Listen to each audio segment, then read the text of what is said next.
আসসালামু আলাইকুম। আপনারা কেমন আছেন? আশা করি খুব ভালো আছেন।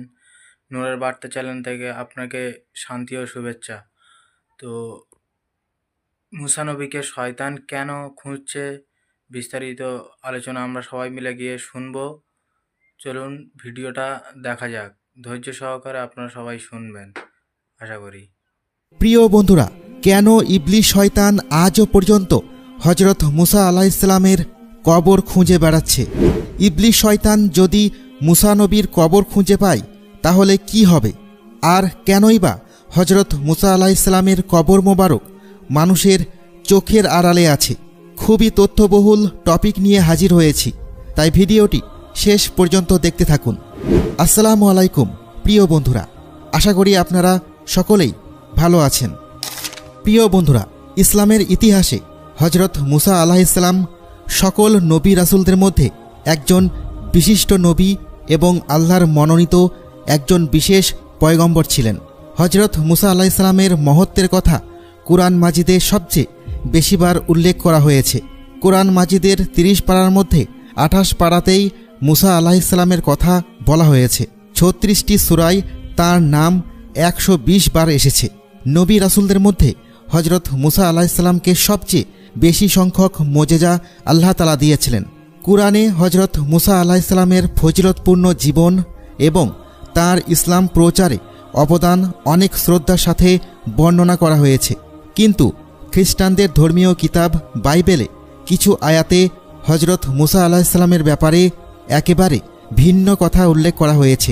বাইবেলে হজরত ঈসা আলাইহিসসালামের উম্মতের সামনে অন্যান্য সব নবীর উম্মতদেরকে কম নিয়ামতপ্রাপ্ত বলে আখ্যায়িত করা হয়েছে।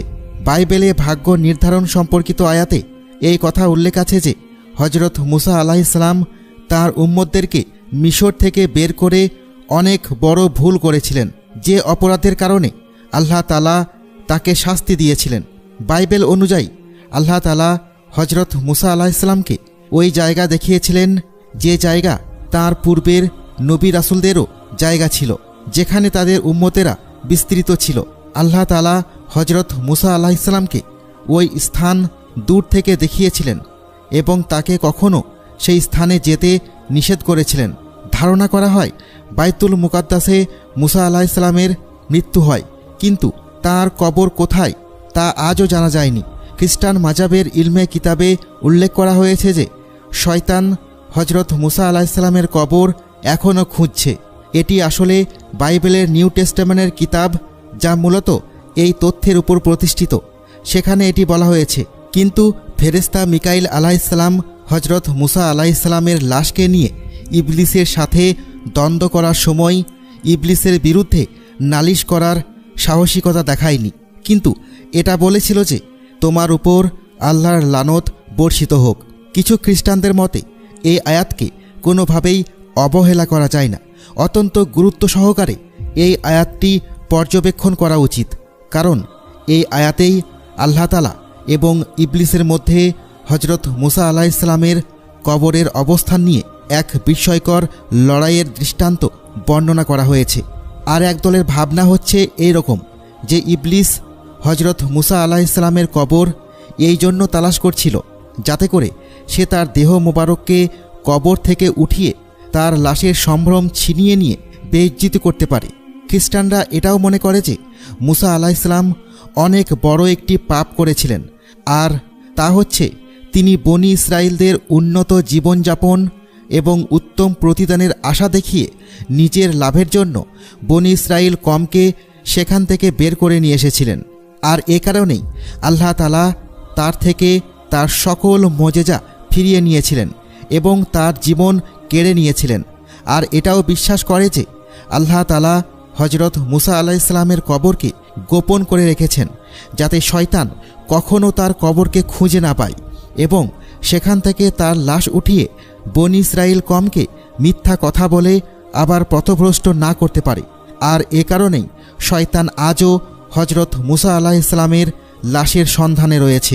হজরত আদম আলাইহিসসালাম থেকে শুরু করে আজ পর্যন্ত শয়তান এভাবেই কোটি কোটি মানুষকে পথভ্রষ্ট করেছে।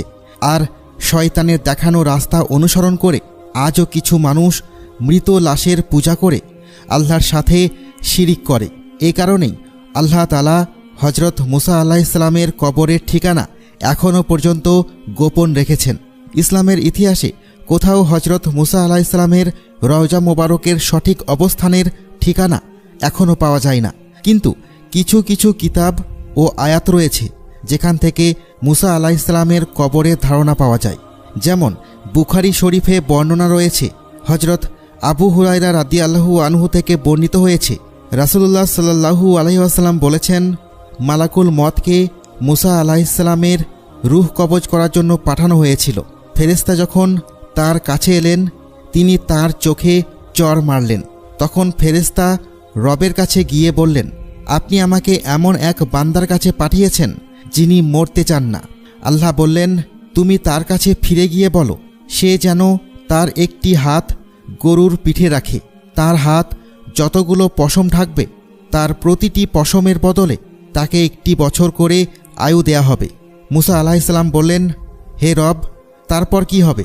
আল্লাহ বললেন, তারপর মৃত্যু। মুসা আলাইহিসসালাম বলেন, তাহলে এখনই হোক। তখন তিনি একটি পাথর নিক্ষেপ করলে যতদূর যায় বাইতুল মাকদিসের ততটুকু নিকটবর্তী স্থানে তাকে পৌঁছিয়ে দেওয়ার জন্য আল্লাহ তাআলার কাছে নিবেদন করেন। আল্লাহ রাসূল সাল্লাল্লাহু আলাইহি ওয়াসাল্লাম বলেছেন, আমি সেখানে থাকলে অবশ্যই পথের পাশে লাল বালুর ঢিলার কাছে তার কবর তোমাদেরকে দেখিয়ে দিতাম। একটি বর্ণনা থেকে এটাও জানতে পারা যায় যে হজরত মুসা আলাইহিসসালাম তার শেষ সময় টিলা পর্বতের কাছে অবস্থান করেছিলেন এবং তিনি প্রার্থনা করেছিলেন যাতে তার মৃত্যু বাইতুল মুকাদ্দাসে দেওয়া হয়, যেখানে তিনি হিজরত করে ফিরে আসছিলেন। তিনি নিজের কওমদেরকে বলেছিলেন যাতে তাকে মৃত্যুর পরে বাইতুল মুকাদ্দাসে সমাহিত করা হয়, কিন্তু তাকদীর এরকমটা হতে দেয়নি। সে একটি পাথর ছুঁড়ে মারলে যত দূর যায় তার থেকে বেশি দূরে আর যেতে পারেনি। এজন্যই মহানবী সাল্লাল্লাহু আলাইহি ওয়াসাল্লাম বলেছেন যে যদি আমি ওখানে থাকতাম তাহলে ওই পাহাড়ের নিচে তার কবর মোবারক দেখিয়ে দিতে পারতাম। আরও একটি বর্ণনা হতে এটাও জানা যায় যে একদা হজরত মুসা আলাইহিসসালাম একটি কবরের পাশ দিয়ে যাচ্ছিলেন। তিনি দেখলেন সেখানে একজন ফেরেশতা একটি সুন্দর কবর খুঁড়ছে। তিনি এত সুন্দর কবর দেখে মুগ্ধ হয়ে গেলেন এবং জিজ্ঞাসা করলেন, হে ফেরেশতাগণ, এটি কার কবর? তখন ফেরেশতারা বলল, এটি আল্লাহর একজন নেক বান্দার কবর।